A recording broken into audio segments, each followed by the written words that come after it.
I am Isabella Davis, 31 years old. You know, birthdays are supposed to be magical. They were supposed to be the one day where the world slows down just enough for people to say, "We're glad you exist. We're glad you're here." For most people, it's a cake, a few candles, a couple of wrapped gifts, and, most importantly, loved ones gathered around.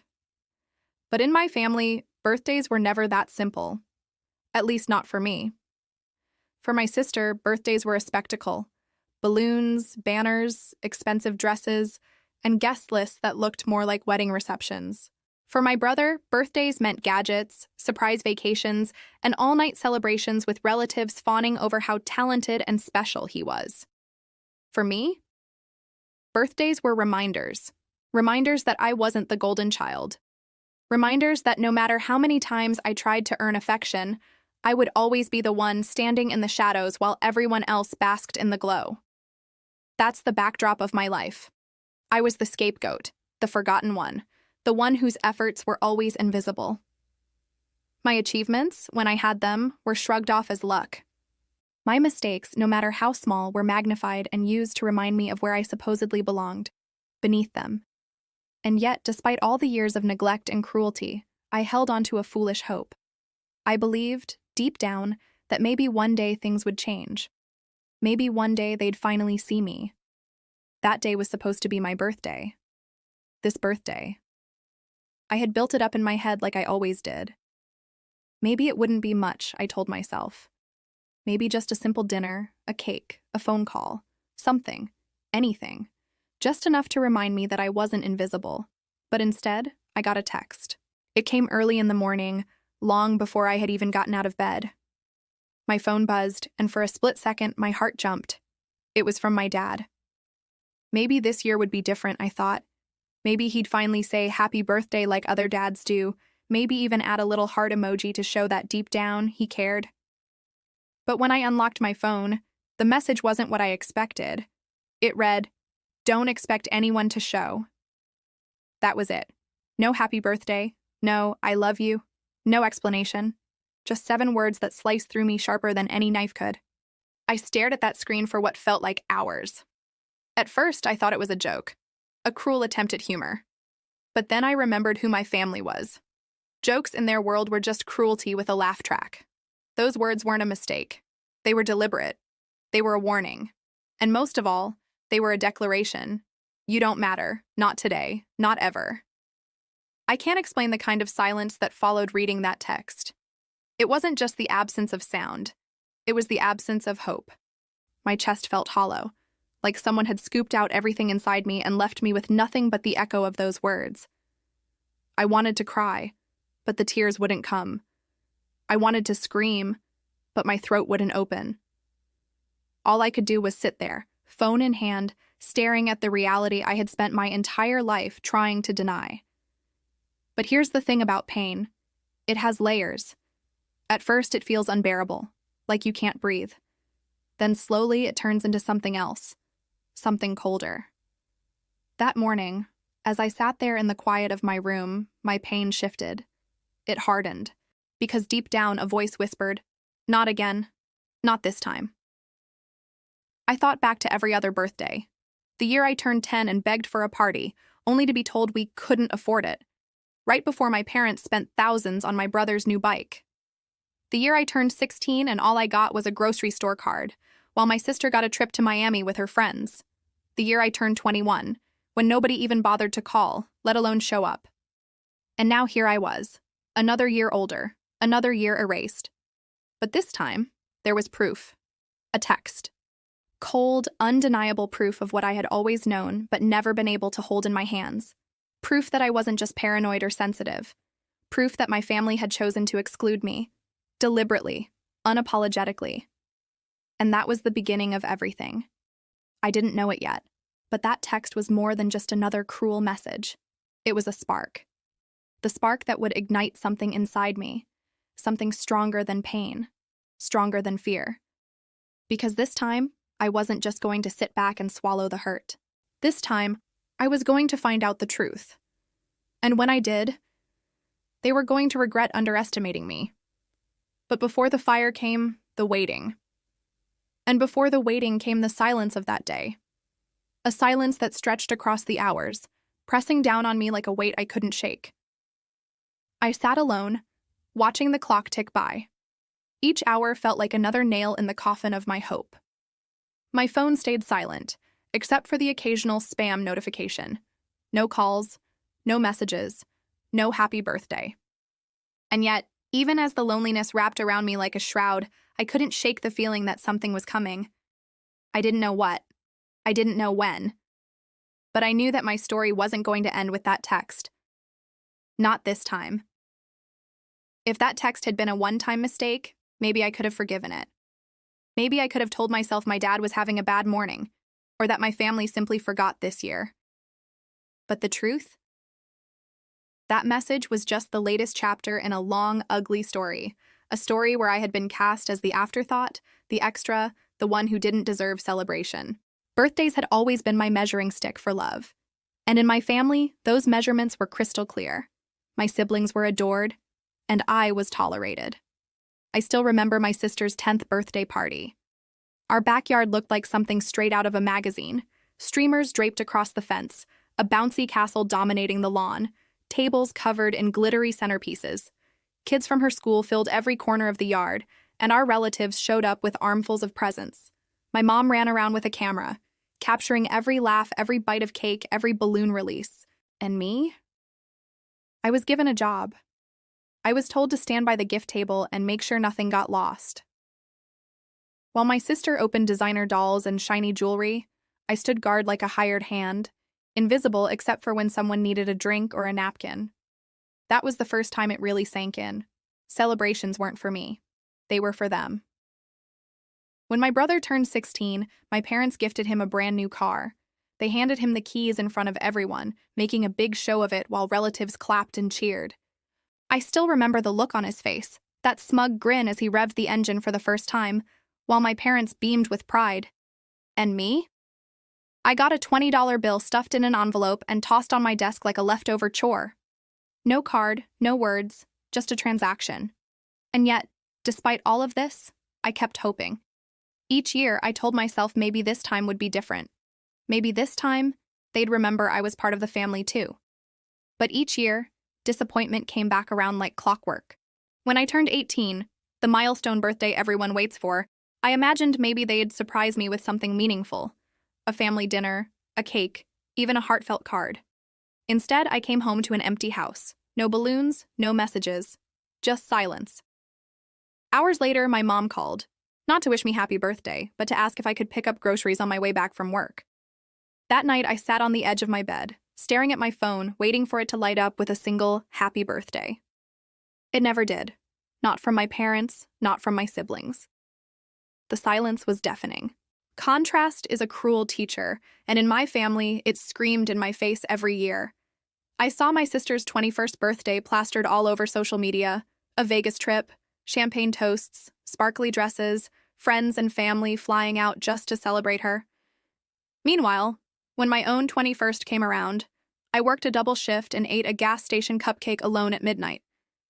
The candle was a broken match I lit just to pretend I wasn't invisible. And the cruelest part? They never acknowledged it. They never even noticed my hurt. If I cried, I was too sensitive. If I dared to mention how unfair it felt, I was told to stop being dramatic. In their eyes, I was the problem, not their neglect. Still, I carried hope like a fool.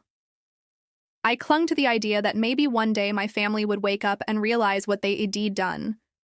I pictured them walking through the door with a cake, smiling sheepishly, apologizing for the years they'd wasted ignoring me. That daydream carried me through so many lonely nights. But hope is a dangerous thing. It blinds you, makes you swallow pain just to survive. And every time I held on, they proved me wrong again. By the time this birthday rolled around, I should have known better. I should have braced myself for disappointment. And yet, when that text came, "Don't expect anyone to show," it still felt like being punched in the chest. Because while neglect hurts, deliberate cruelty cuts deeper. This wasn't them forgetting. This was them telling me outright that I wasn't worth the effort. As I sat in my room that morning, replaying that text over and over, all those old birthdays came flooding back. Every empty chair, every silent phone, every moment where I was erased. It all stacked together, a mountain of proof I had spent years trying to bury under excuses. And that was when the shift began. Because when you've been neglected long enough, something inside you breaks. Or maybe it hardens. You stop waiting for people to show up. You stop begging for scraps of love. And you start looking for ways to reclaim the power they stole from you. I didn't know it yet, but that message from my dad wasn't just another wound.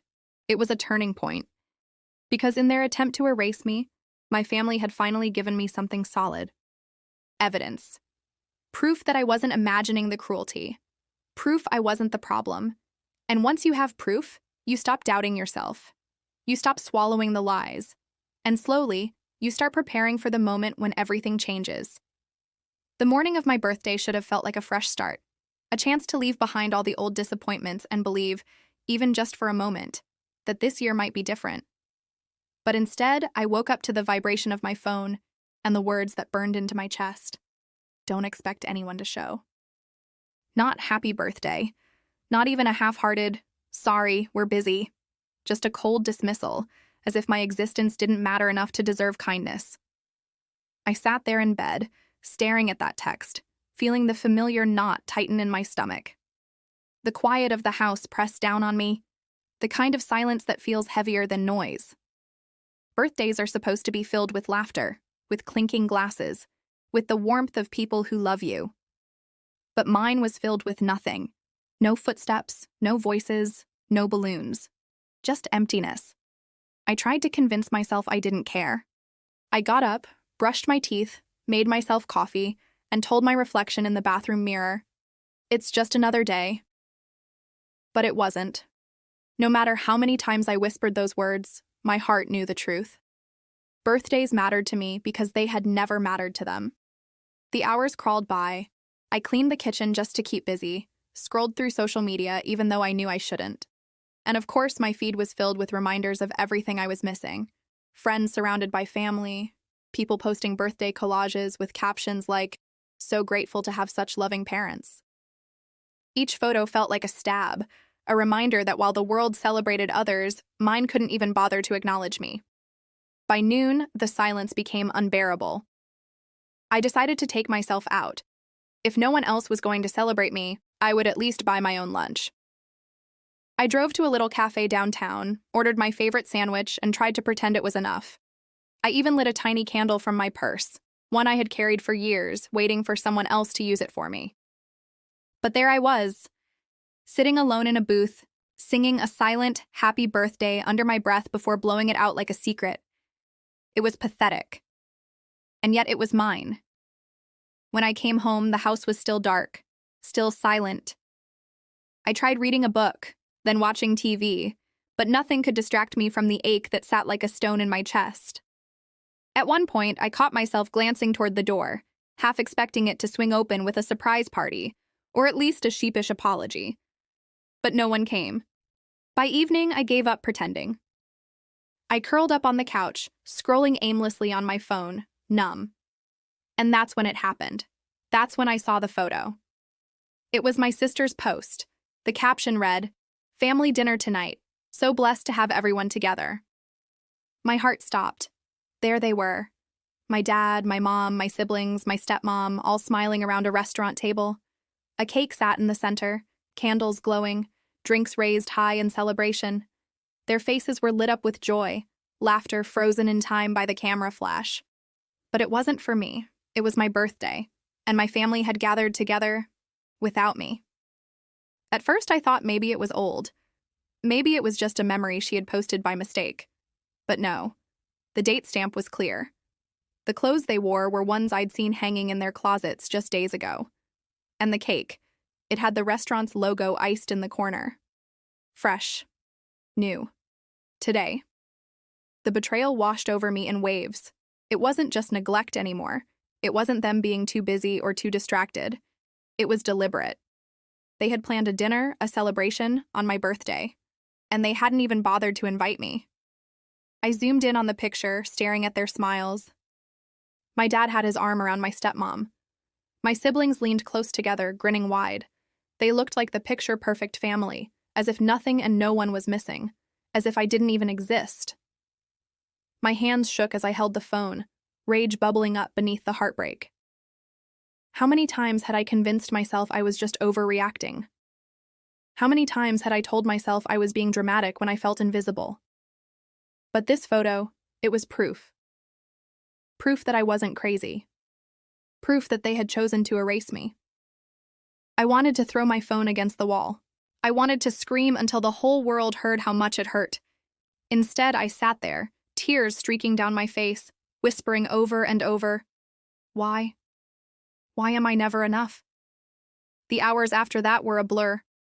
I couldn't eat, couldn't sleep, couldn't think of anything but that image burned into my mind. My birthday, the one day I had hoped, begged, prayed for something different, had turned into the ultimate betrayal. And yet somewhere deep in that hurt, something began to shift. Because as much as it broke me, the photo also gave me clarity. It was the final straw, the undeniable evidence of what I had suspected all along. They had never cared. Not really.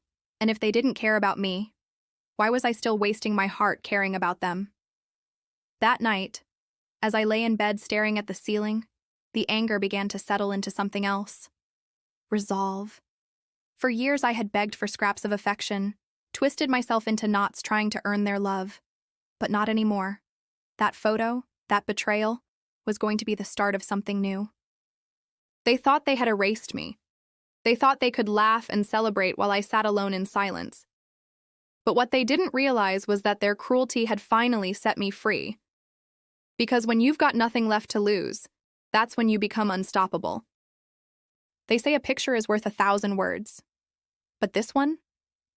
It screamed louder than any words ever could. And the moment I decided not to keep it to myself, the quiet humiliation I'd carried for years started to shift into something much bigger. At first, I thought about deleting the photo from my feed, pretending I had never seen it. That's what I used to do. Bury the pain, swallow it whole, and keep silent so no one else knew.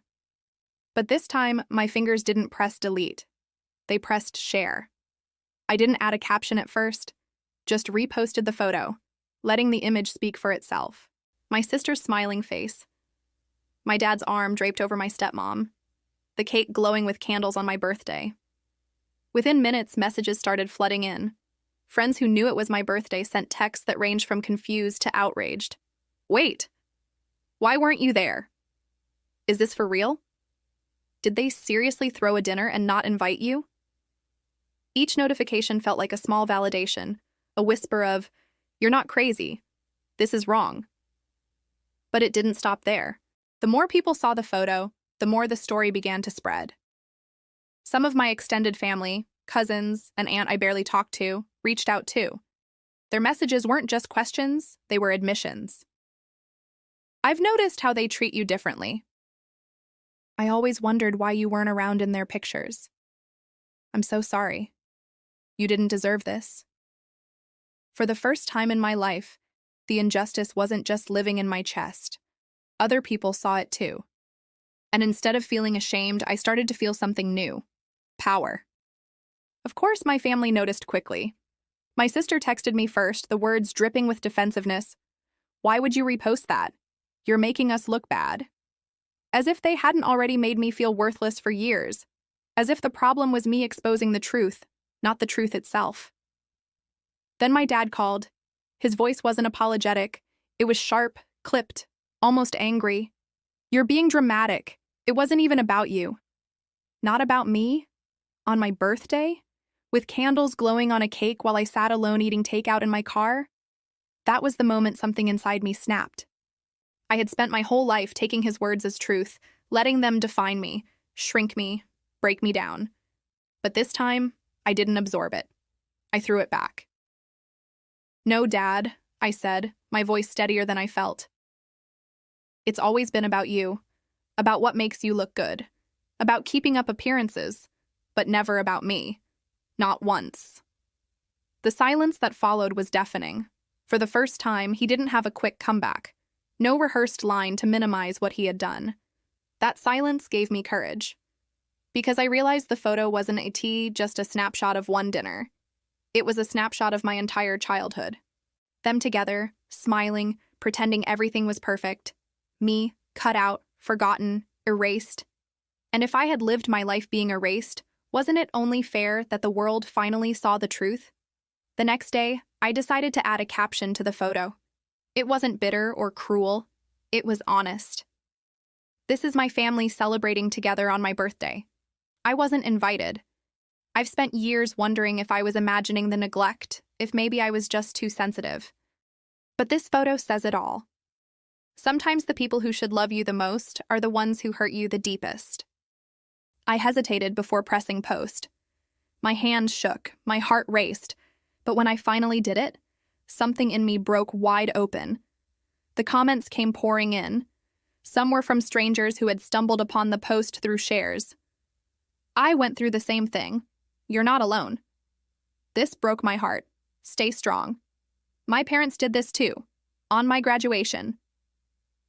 Others were from people I knew personally, people I hadn't spoken to in years, reaching out with empathy and even anger on my behalf. But the one that stood out most was from my cousin, who wrote, "I always wondered why you weren't at those family dinners. I never realized they were purposely leaving you out. That's cruel. I wish I had reached out sooner." That comment hit me hard, because it confirmed something I had always suspected. They hadn't just forgotten me. They had chosen to exclude me, chosen to build their little circle without me in it. And now the circle wasn't holding together anymore. Behind the scenes, chaos was brewing. My sister deleted her post. My dad called again, this time angrier than ever, accusing me of airing private family matters. But I didn't back down. "Private?" I shot back. "You made it public the second you posed for that photo and put it online." The argument spiraled, his voice rising, mine steady. And though part of me still hurt, still longed for the impossible dream of a father who would choose me, another part of me felt strangely free. Because the power wasn't his anymore. It wasn't theirs. It was mine. That night, as I lay in bed scrolling through the flood of supportive messages, I realized something. This wasn't just about revenge. It was about finally being seen. After years of invisibility, the truth was out in the open, undeniable, unerasable. They could delete their posts, deny their intentions, spin their stories however they wanted, but they couldn't take back the proof. They couldn't erase that photo, and they couldn't erase me anymore. The photo had started as my deepest wound, but now it had become my weapon. And deep down, I knew this was only the beginning. Because if a single photo could shake their perfect facade, what would happen when the rest of the truth came out? There comes a moment when humiliation no longer weakens you. It hardens you. And for me, that moment arrived not when I first saw the photo, but when my family tried to gaslight me into believing it didn't matter. That was when the hurt became fuel. That was when I finally broke. The night after I shared the captioned photo, my phone wouldn't stop buzzing. Half of the notifications were from friends and strangers who offered kindness, empathy, even outrage on my behalf. The other half were from my family, growing more frantic with each passing hour.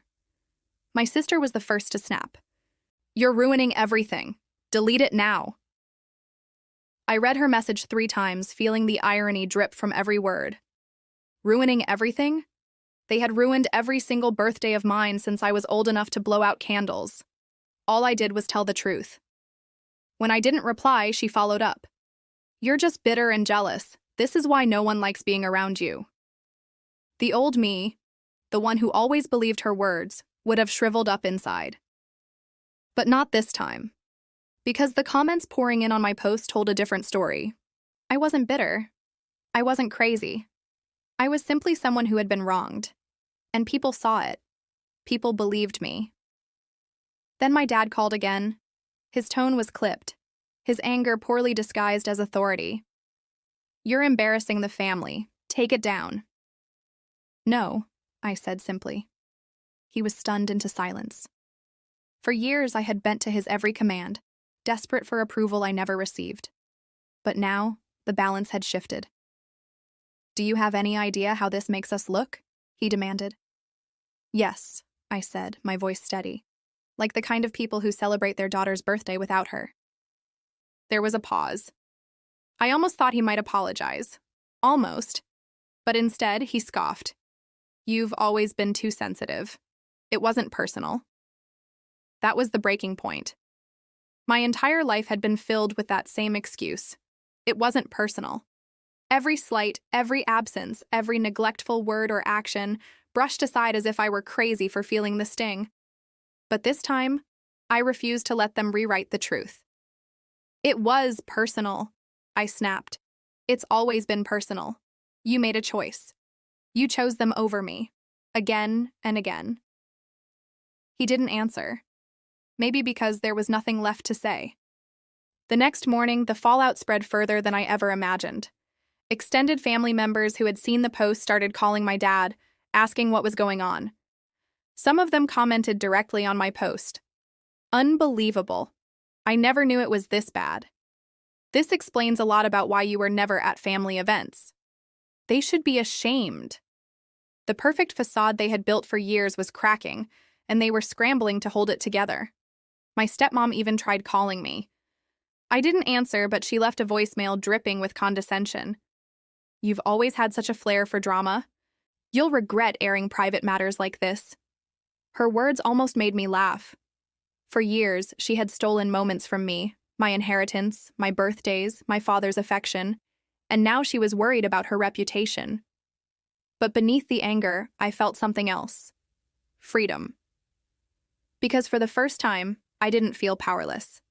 They couldn't silence me anymore. The story wasn't just theirs to control, it was mine to tell. That night, I sat down and wrote a longer post. I poured out everything I had swallowed for years.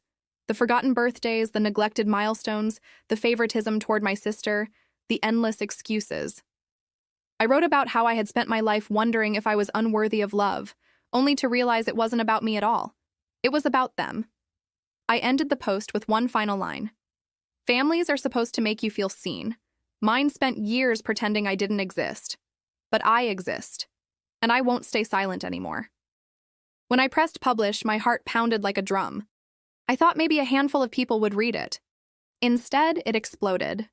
Shares, comments, private messages from strangers telling me my story gave them courage to speak their own truths. And in that wave of solidarity, I realized something vital. My family no longer had the power to define me. They could rage, deny, insult, or even cut me off completely, but they couldn't erase me anymore. The final straw came 2 days later, when my dad sent one last text. "If you don't take all of this down, don't bother calling this family again." For a moment, I stared at the screen, my chest heavy with the weight of those words. A year ago, a month ago, maybe even a week ago, that message would have shattered me.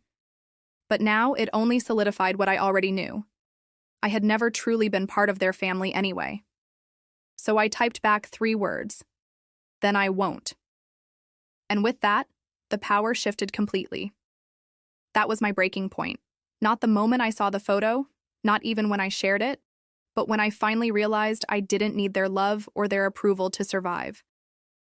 Because for the first time in my life, I wasn't chasing scraps of affection. I was standing tall in the truth. And the truth was enough. Some endings don't arrive with fireworks.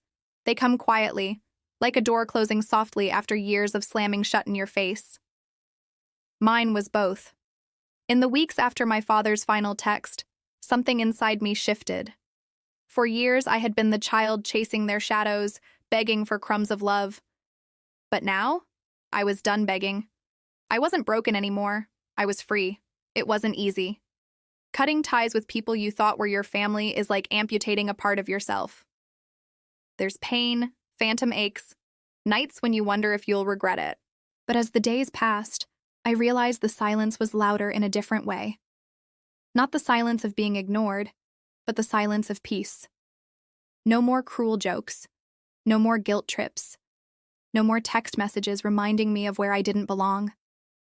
I poured myself into work, into friendships, into building the kind of support system I had always longed for. And slowly, I found people who celebrated me, not because they had to, but because they wanted to. When my next birthday came around, it wasn't extravagant. Just a handful of friends, a cake, laughter that didn't feel forced. And for the first time, I didn't cry myself to sleep. I didn't stare at my phone, waiting for a text that would never come. I was surrounded by people who actually saw me. That was my justice, realizing that the family I had wasn't the family I deserved. But the story didn't end there, because actions always have consequences, even for the people who think they're untouchable. The post I had written, the one that went viral, spread further than I ever imagined. Extended relatives, co-workers, even old neighbors saw it. The carefully polished image my stepmom had worked so hard to curate cracked wide open. Suddenly, whispers followed them at gatherings. Friends stopped inviting them to dinners. Their golden child status wasn't so golden anymore. And though I didn't revel in their downfall, I can't lie, it felt like justice. For once, the truth wasn't hidden. The people who had spent years laughing at me, minimizing me, erasing me, now had to sit in the discomfort of being exposed. One night, months later, I got a call from my aunt. She had been one of the few family members who had quietly shown me kindness over the years. "I just want you to know," she said softly, "that I'm proud of you. It took courage to stand up the way you did. And you're not alone. More people saw what they did to you than you realize." Her words hit me harder than I expected, because all those years I thought no one noticed. I thought my pain lived in silence, invisible. But maybe it hadn't been invisible after all. Maybe I just didn't know who was watching. Looking back, the text my dad sent, "Don't expect anyone to show," wasn't the cruelest part of the story. The cruelest part was how much of it I had already accepted before that day. The years of lowered expectations, of telling myself it was normal, of swallowing the ache just to survive. But the photo changed everything. That one picture was proof. Proof that I wasn't crazy. Proof that I hadn't imagined the favoritism or the betrayal. Proof that I had been deliberately left out, erased, and mocked. And once I had proof, I couldn't go back. Here's the truth about justice. Sometimes it isn't about making the other person pay. Sometimes it's about no longer paying the price yourself, no longer carrying the weight of their rejection, no longer blaming yourself for their failures. In that sense, I had already won. But there was still a sting when I heard, months later, that my sister had started losing friends. People who once adored her no longer wanted to be associated with the kind of cruelty she had displayed so openly. My stepmom, the orchestrator of so many years of favoritism, had become a punchline at neighborhood gatherings. And my father, the man who thought a single text could control me, was left bitter, angry, isolated in the very silence he had once forced on me. It wasn't revenge I had sought, but life had a way of balancing the scales anyway. Now, when I think of family, I don't think of bloodlines or last names. I think of loyalty. I think of the people who show up, not because it looks good, not because it benefits them, but because they truly care. That, as the justice I claimed for myself, the power to redefine family on my own terms. And if you've ever been in my shoes, if you've ever been the forgotten one, the scapegoat, the afterthought, then I hope you know this. Your worth isn't defined by the people who couldn't see it. Sometimes the greatest act of revenge is simply refusing to let their blindness dim your light. As I close that chapter of my life, I realized something I wish I'd known sooner. Being excluded from their table wasn't a curse. It was an invitation to build my own, and that's exactly what I did. If this story resonates with you, if you've ever been the forgotten one, the scapegoat, or the child left out, know that you're not alone. Like this video, if you've ever felt unseen, share it with someone who needs to hear they're not crazy for feeling hurt, and subscribe for more stories that remind us all. Even in betrayal, there is strength, and even in neglect, there is a path to justice.